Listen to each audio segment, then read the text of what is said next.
Okay, so this is episode 5. We're going to get into getting the engine cab cleaned up, kind of tearing down the front suspension and looking at the problems that are going on there. This episode kind of is one of those where you get a project and you're thinking, yeah, it's not going to be so bad. And then you hit these kind of slow spots where you have to do a lot more work than your brain calculated you would have to do. And that's kind of where we're at on this one. It's just, there's a lot of rust on this car that just takes time to get rid of. And, I'm not going to take the whole thing apart and send it off and have the body blasted. And then it's just, that's not something I can do. I don't have the time nor the money to do that. And I don't know that the car is worth that kind of investment. So it's just kind of one of those areas that you don't think about when your eyes are all glazed over with how glorious of a car it's going to be when it's all done. You can't avoid it. You have to go through it, and that's where we're at on this one. You should enjoy it. It's a lot of work. All right, do it again. Man, there's fire coming out for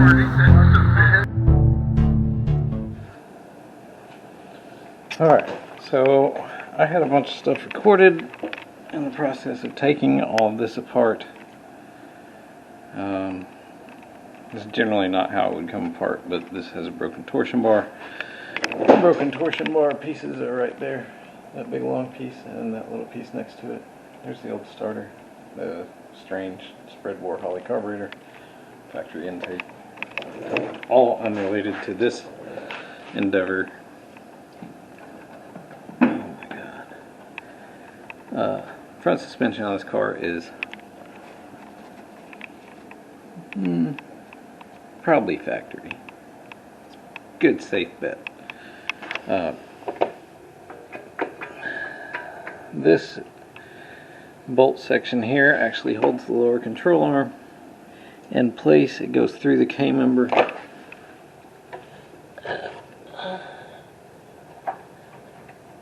And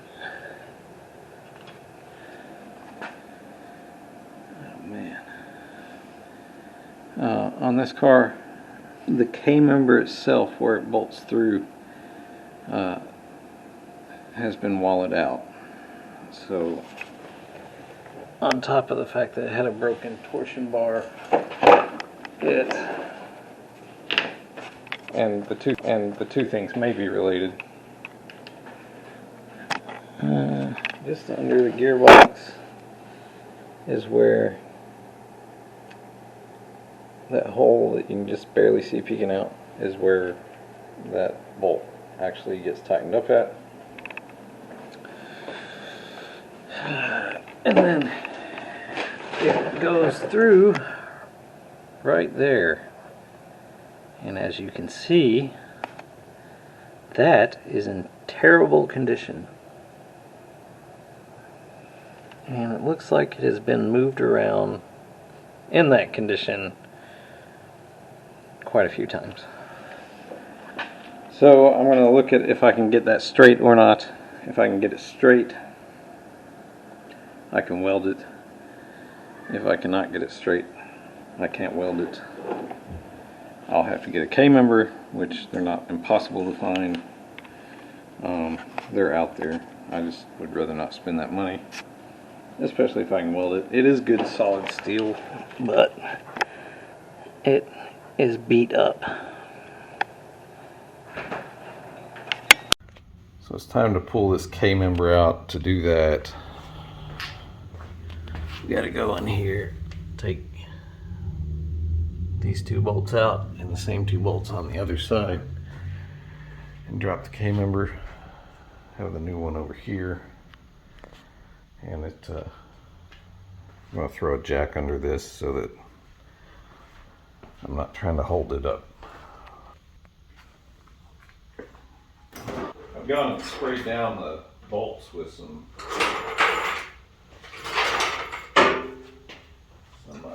penetrating oil. Like pretty much everything on this car, it's a little rusty. And it's not so heavy that, you know, it's going to damage me if it falls. But I just don't want to try and wiggle under there and hold it up while the car's trying to come down. Takes a 1 1/16" socket. Yeah. But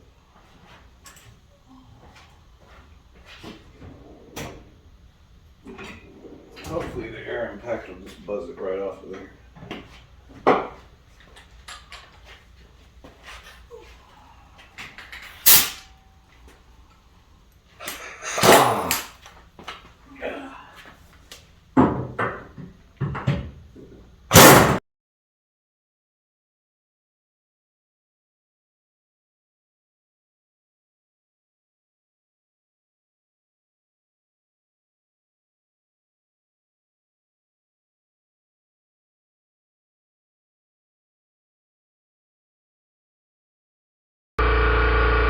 Drag it out and show you why I'm replacing it. It has to do with that hole right there, which is where the lower control arm actually mounts. But I'll wait till the compressor's off and then show.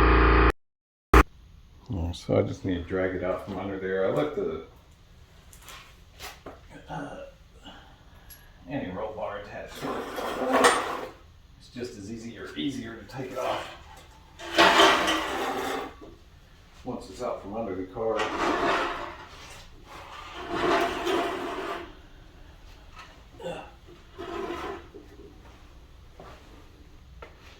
But the reason I'm cutting this.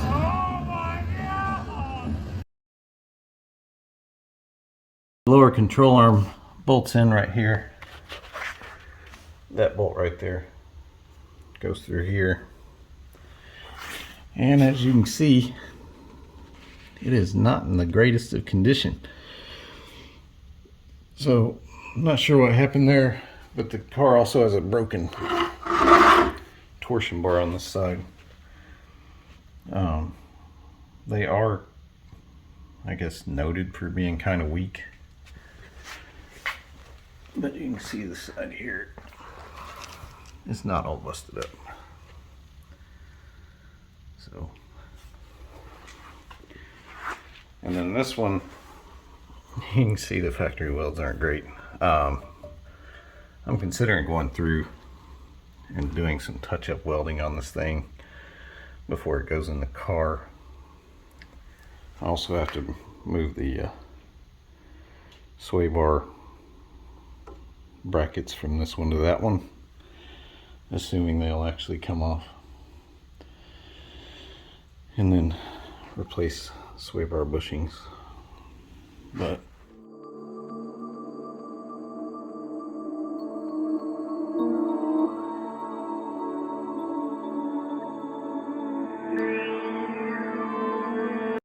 I was just kind of going over this old K member so I could demonstrate the level of fuck up in this, I guess.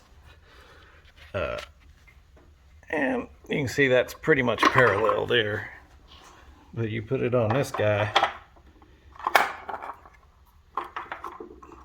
and that control arm would be tilted about 20 degrees.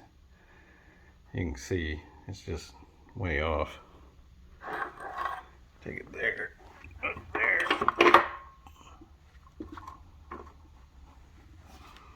It's pretty drastic. So, and then when I look at it more, it looks like somebody welded this at one point. Not very well. And then it is also busted through on the other side. It's just pretty destroyed. So getting a K member is probably definitely the right call. But it's just kind of something I noticed after I got to looking at it.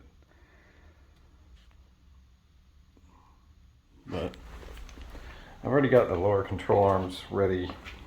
You know what I went and did was I media blasted those, and then they make this brace. I think about 20 something bucks from Mancini Racing. It welds on, and since this is a multi-piece lower control arm, it just stiffens it up.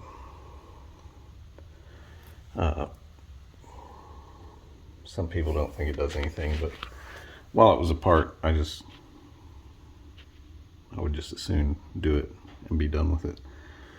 I found those upper control arms really cheap, or else I would have just rebuilt the old ones. So I bought them just because they happen to be there, and I'd rather replace them. The upper control arms look pretty much like all the rest of the chassis components on this car. You know, just a little dated, little worn. Yesterday I cleaned up the strut rods which stabilize the lower control arm. And they bolt in here, and then they bolt into the lower control arm. And then I bought a new torsion bar from a wrecking yard, and new hood hinge for the left side from the same wrecking yard. This hood hinge is frozen in this position, so when you go to try and shut the hood with it on, the hood just actually tries to bend instead of moving this hood hinge. But unfortunately, thanks to Chrysler's awesome hood hinge design, this fender gets to come off too, so that I can replace the hood hinge. Just a whole lots of fun to work with. I also need to pull this transmission out, and I'm going to go ahead and put a kit in it. It's a 727. It's nothing special. The kit's, I don't know, $165 or something. And it's been parked since '85, so I believe just putting a kit in it will probably be better than just hoping it still works after so many years of being parked. That's going to be the intake and carburetor setup for it. This is what was on it with an adapter plate. This is like a 70 to 71 340 intake. I've actually got a 73, which is what year this car is, intake as well, and I've got a 73 carburetor, but I don't want to use them, so I'm going to go with the old Holley vacuum secondaries, good street carburetor, electric choke. And the whole goal with this car is to patch up the really bad rust as best I can. The roof has some big issues. Well, it has one major big issue, and then it has a bunch of stuff like this, all from the vinyl top forward. And it has, the quarter has this area and this area, which are going to require attention. And then it has the normal A-body rust, which is right down here. So I'm probably just going to patch those. It's not my intention to put quarters on this car, because ultimately I'm just going to turn it and sell it. Interior on the car is really good. From everything I've gathered, that is actual mileage. The rear seats are in good shape. The broadcast sheet or build sheet was in there. I had to put a lock cylinder in it when I took it off the trailer so I could steer the car, because the previous owner had no keys. but it is a 340 matching numbers car. So it's got a little bit of value, and A-body Mopars have gone up in value here recently. So the whole goal of this car is to get it running again and turn it, sell it, take the profit from it, and put it into my 73 Duster, which is a I've had since I was 15, and it's a long-term project. So I will share more there, but there we are for today. I'm going to clean this up some more and probably go ahead and do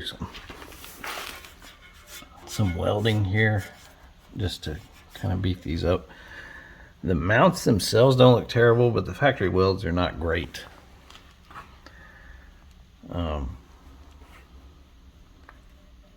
This is just kind of on top of the metal. It's terrible penetration there, but that factory weld is garbage.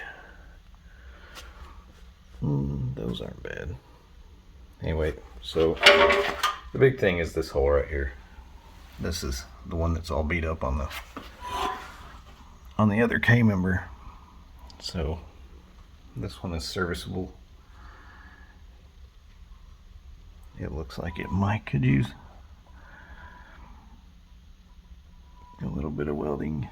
You know, really a big washer with a hole big enough to go over that would be nice, just to reinforce it so it doesn't end up doing this. But this one is just destroyed. And I thought of fixing this, but the more I looked at it in the car, the more I was just unsure I could trust it. So I found this from, I don't know, Tennessee or somewhere, and got it shipped here for 195 bucks. Just off Facebook Marketplace. So I think this is probably a better solution.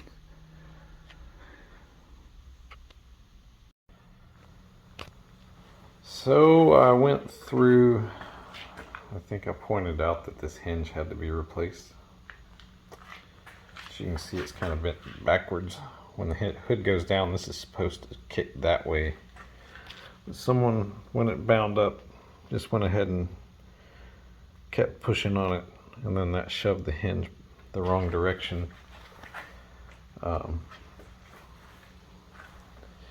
From taking it apart, it looks like you might be able to get it out by taking off. There's a plastic cover right there. You might be able to do it just by taking that off and popping these clips, because that's all that holds the whole hinge on, is those two clips. Just kind of garbage, but what I may do is drill those and put a cotter pin and a washer, just because those two clips seem janky, and when they come off, they're probably going to be pretty rusted.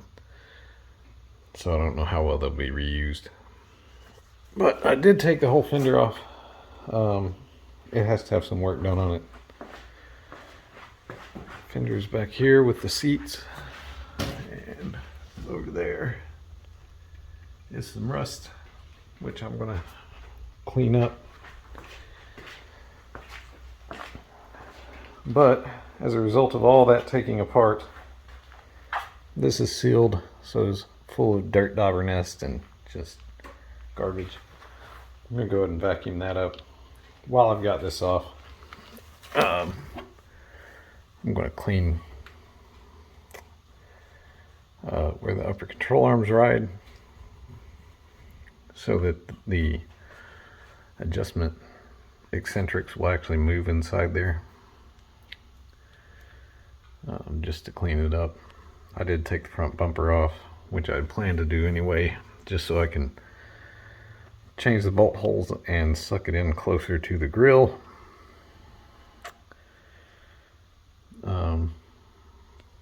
I videoed when I took the K member off. I cleaned the bolts up. The holes feel good.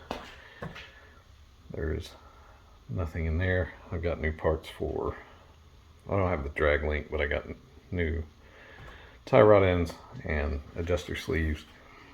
The idler bar felt okay, so did the pitman.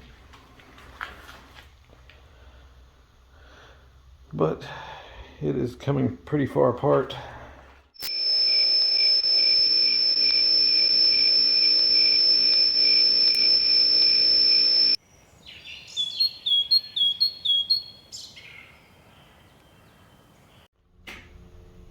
So I removed the old hinge. Couldn't put it back, the new hinge on, looking just like that one pretty much.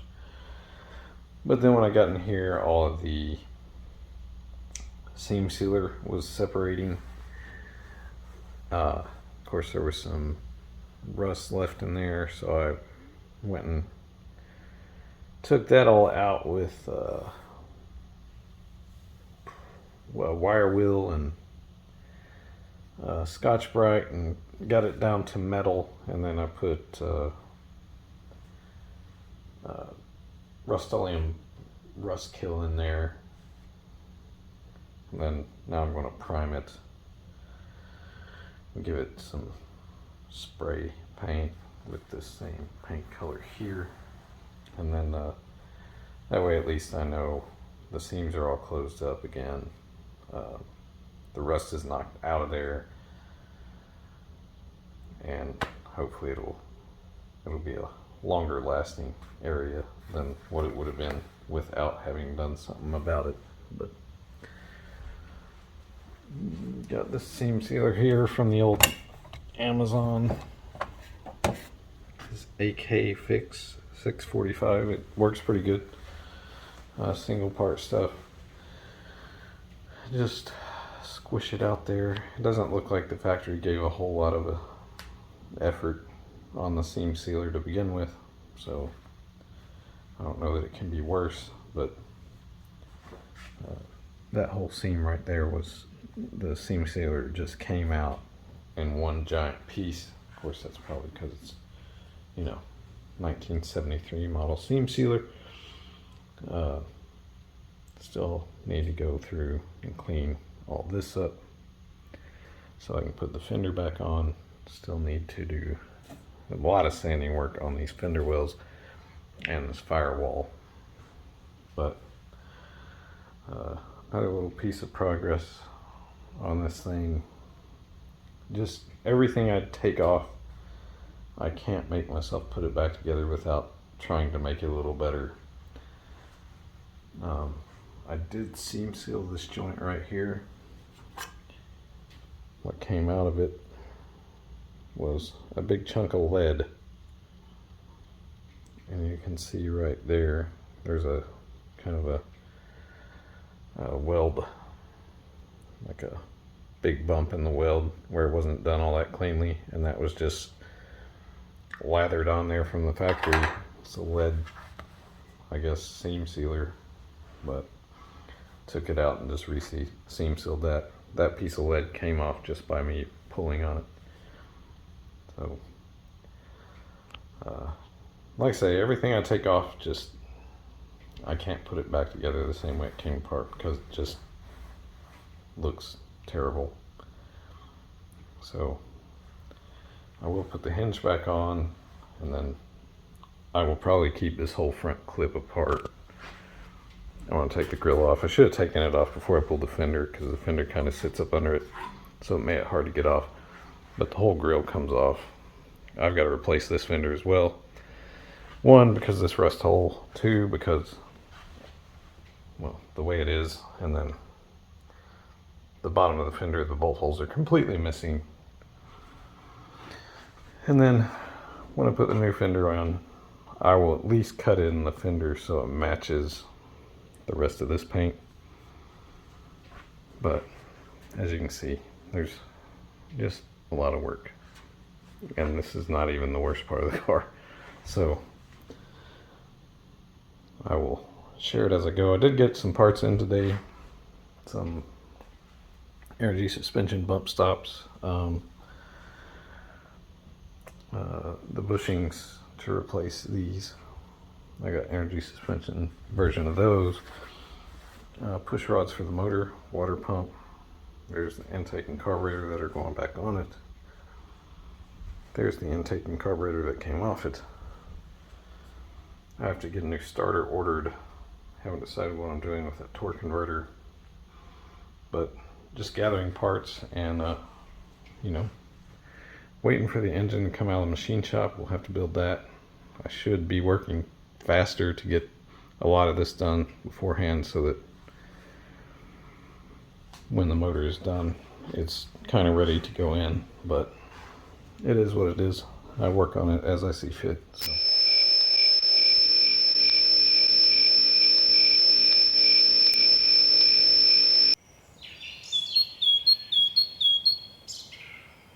The other hood hinge that was on it, at some point it had either got bound up or something else happened, and this was allowed to kick back and actually bend this tab. And so when the hood tried to go down, the spring rocked backwards and crashed into the A pillar, so that kept it from being able to shut. Then of course all this cleanup here was just, you know, it's a closed off compartment on a car, so it just builds up a bunch of dirt. The seam sealer had all lost adhesion and was coming off, so I took what was left off, ground out the rust, sprayed it with some rust reformer stuff from Rust-Oleum, and then primered it, and then sprayed it with this color here, which is the same as that color on the fender well over there. All this is a bit unnecessary. I mean, it is not something I had to do, but if you're here, I'm probably the only one that's going to have a chance to do it for a while, unless whoever I end up selling it to just tears the car completely apart and does a bunch of stuff that I didn't do. This is that old hood hinge, and you see when it was sitting in there, it's actually kicked backwards, and when it rotates backwards, it crashes into the A pillar, which doesn't allow the hood to shut. So it doesn't actually feel froze up, so I'm not sure what happened or how they ended up getting that tab bent. This hinge actually doesn't go up as high as the other one, and I was looking through there the other day, and it looks like the tab probably got bent when the hood was up, so really, I'm not sure. I just really don't know. They had to have done something to bend that tab, because the other one looks like it may be a little bent. So when I take that fender off to replace it, I'm going to pull that hinge and make sure I have a good stop on this tab. And then now all this here, I cleaned up quite a bit yesterday, but I'm going to go and clean all this off. It's whatever the factory used, I'm sure. Or I wouldn't say I'm sure. I think. It also kind of looks like Dynaglass without hardener in it. So, but it doesn't have any fiberglass strands. I'm going to scrape all that, and I'm going to put some fender welting on there that has a lip, so it can kick out here and keep water from going up. You either have to put that lip here or here. With the wheel being down here, I assume water intrusion would be more common to come here because the fender actually overhangs on this side. But I've got to clean up all that rust, clean off all this garbage, and clean it, get it ready for paint. And then I have a whole lot to do here. So just one small task. All right, so I went through, scraped off all that, I don't know, this stuff, most of it. It looks like it's probably the factory, I guess, some kind of seam sealer between the fender and the inner fender well, but it's scraped off okay. Then went through and wire wheeled it and sanded and did whatever I could to get the rust out. I'm going to put some rust reformer on there and then prime it. I actually went over the edge and tapered because I've still got to sand all of this and get the rust out of there. As you can see, there's some, so that I can paint it to look like that one. The old ignition box is going to make that part pretty unpleasant. Looks like, you know, the goo in the back melted out of it, so it let its smoke out. It also looks like the voltage regulator has done the same thing at some point. So I've already got an ignition box. Have not ordered a voltage regulator. I probably will. I want to probably try and start it with that one. When it gets hot enough to melt everything out of it. It is a little scary to me that you're going to end up burning something to the ground, so I'll skip that step. But I'm going to put some rust reformer here. This is some undercoating. It was also on this plastic piece that goes from here to the fender. It came right off the plastic. It's not going to come right off this metal. Haven't decided how to handle it yet. It may just get a really good scrub to get all the dirt I can out of it. I do not feel like scraping all that off. You can see it's pretty thick. You know, this being the body panel, and then that gap between the body panel and my finger is the thickness of that. But all this is going to get cleaned up, and then it's just, I can't put it back together looking the way it does. So, well, I guess I could, I'm just not going to. So there's that lip with rust reformer sprayed on it. From there I'll go, and I did wrap around where I sanded. And then I'll go from there, I'll put a layer of primer, and then from there I'll put color, and then I'll put the little nut thingies back on, and that top lip is ready for paint, or for the fender to go back on. I still have to do all that, but. So, getting ready to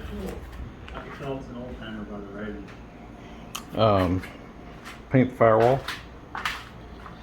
So that means I have to do some more tearing down. The master cylinder never moved before, so I removed it. It's pretty much rusted solid inside, but I wasn't sure about the brake booster. The old brake booster doesn't look like it's done so well over time either, so I'm going to use the old camera to see if that part of the rod is even moving when I step on the brakes. Previously, the master cylinder was so frozen that the brake pedal didn't even move. So, I don't know that it makes any difference. It looks like it needs a brake booster, which I was hoping I could dodge, but that's not very, just like everything else.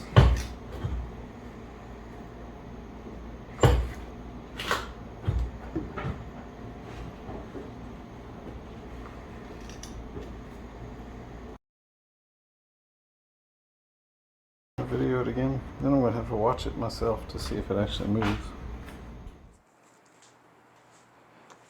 All right, so you're watching me work on this car using a grinder, and if you'll take note, My safety glasses are on my hat.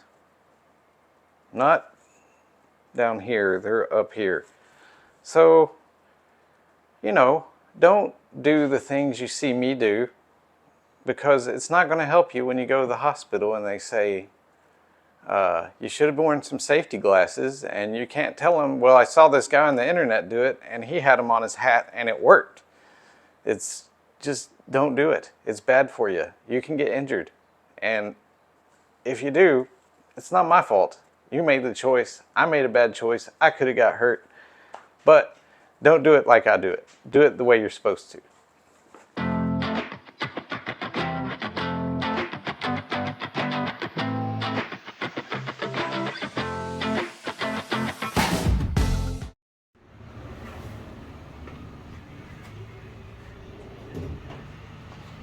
I had a respirator around here somewhere. I have the garage door open, so it's not a huge concern, but better safe than sorry. At least a face mask. When I did the other part, I didn't use anything, and I was blowing rust out of my nose for about 2 days. So, here's a mask.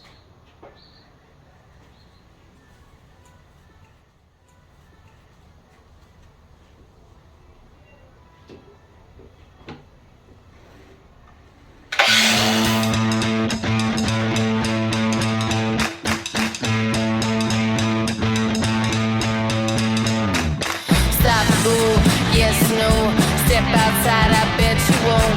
Who wants everything I do? Take me everywhere, me too. Slip, slide, sideways, cross your fingers, come and play. Won't want everything I do. Try anything, me too.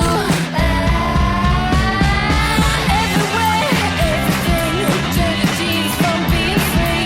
Everywhere, everything. Sticks and stones can't catch me if they can. Everywhere, everything. Eat, sleep, breathe, and come and get it. Everywhere, everything. It's how it needs to be for me. Sing, float, grab a hold, beat the edge and bite the code. 1, 2, those hand lines and solos. Hit the ground, flying blind. Don't fall far behind.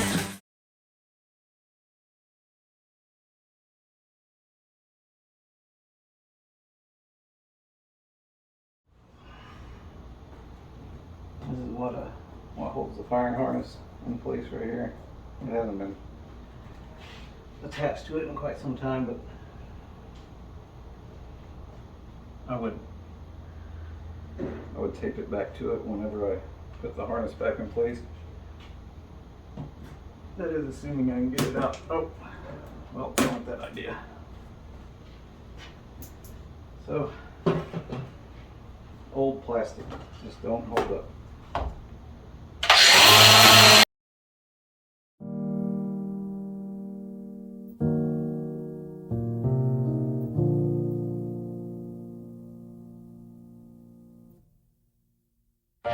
Tough times I've been going through, some tough times and I'm overdue. A good sign, maybe something new, some good times, give me any clue. Cause I don't wanna be left over, I just wanna know how it feels to have closure. Tough times I've been going through, some tough times I've been going through. So I've got a mixture of Porter cable tools and a mixture of Black & Decker tools that are all 20 volt. Batteries on them are very similar.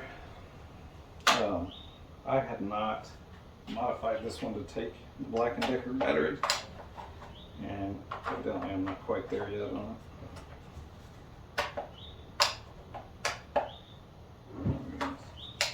Where are we hitting?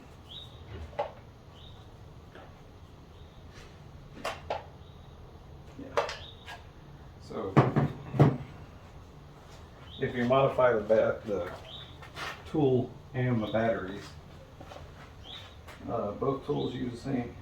We use all the batteries. So I have modified most of these. This came after I modified the rest of them. So it just hasn't been modified yet. but otherwise they're pretty much the same battery.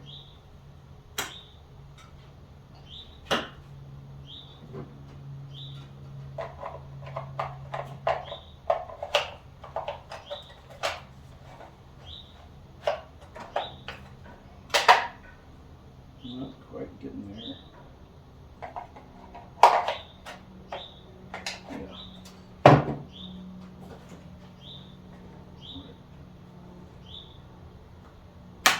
Chidera.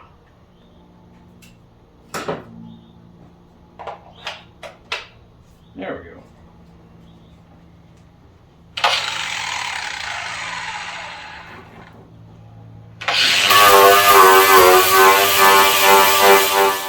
I feel like something's missing. My life's a little dull, think I have a condition. Everything I do, I just feel like I'm existing. I'm in a bad mood and there ain't no point resisting. My mind is on a mission to make me feel different. I don't wanna listen, but it's hard when it's persistent. Darkness is gripping, quicksand sifting. I've been sinking into this pit for a minute.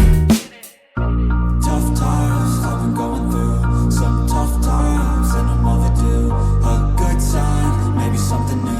Some good times, give me any clue. Cause I don't wanna be left over. I just wanna know how it feels to have closure. Tough times.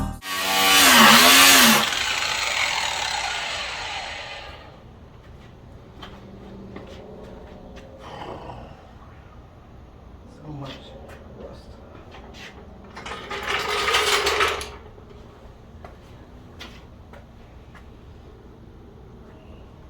I'm gonna crawl in here. Let me see if I can get this out. I doubt it. Doesn't look like it's that kind of bolt. I don't even know what it attaches to.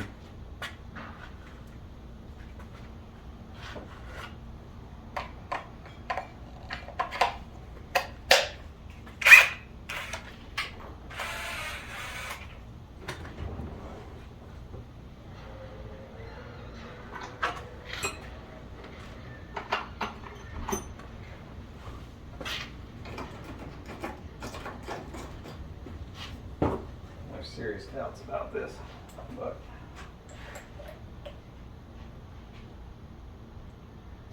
if it breaks, I suppose.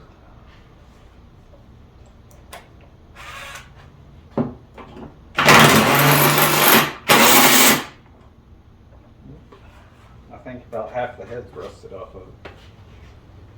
So.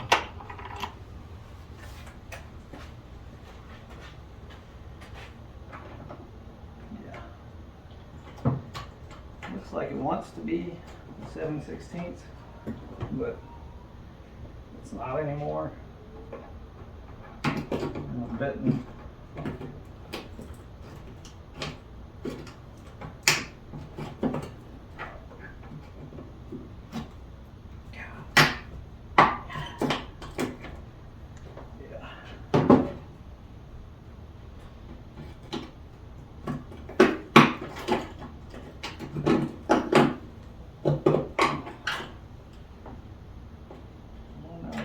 there you go.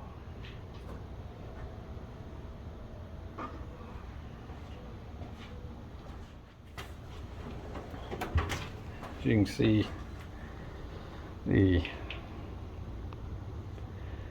head pretty much was gone. I just take it off so I don't hit it with the grinder and, you know, do something stupid like blow up the grinding disc in my face, or, you know, some other entertaining thing, or something that takes me to a doctor before to dodge that mess. So do anything, take any risk. I just need to find my way to live. Something in this life that's worth it. I'm sick of feeling so worthless. I need to find a path that's worth it. Break through the walls that are nervous. I'm feeling too. Alright, well, my phone rang and I did some I answered the phone and then I did some more grinding until I used up the last of my final battery. Might need more batteries. I do have an electric powered grinder too, but it does not fit the same grinding disc, so I can't switch over to it. It's like, I don't know, the size, that grinder there is a 7/8. And the other one's whatever is the next size down from that. And I guess I'll leave this over here. Anyway, I did get quite a way done. Let me pull out what used to be a wiring harness holder.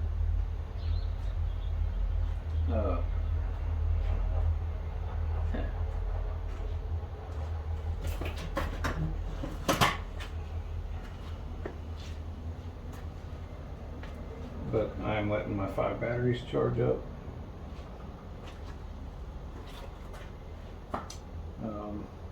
Really, I've got about as much as I think I can get it with that thing. So I may have to switch tools. I had a die grinder I could use with those grinding pads. I'm probably getting some of this tire stuff in here.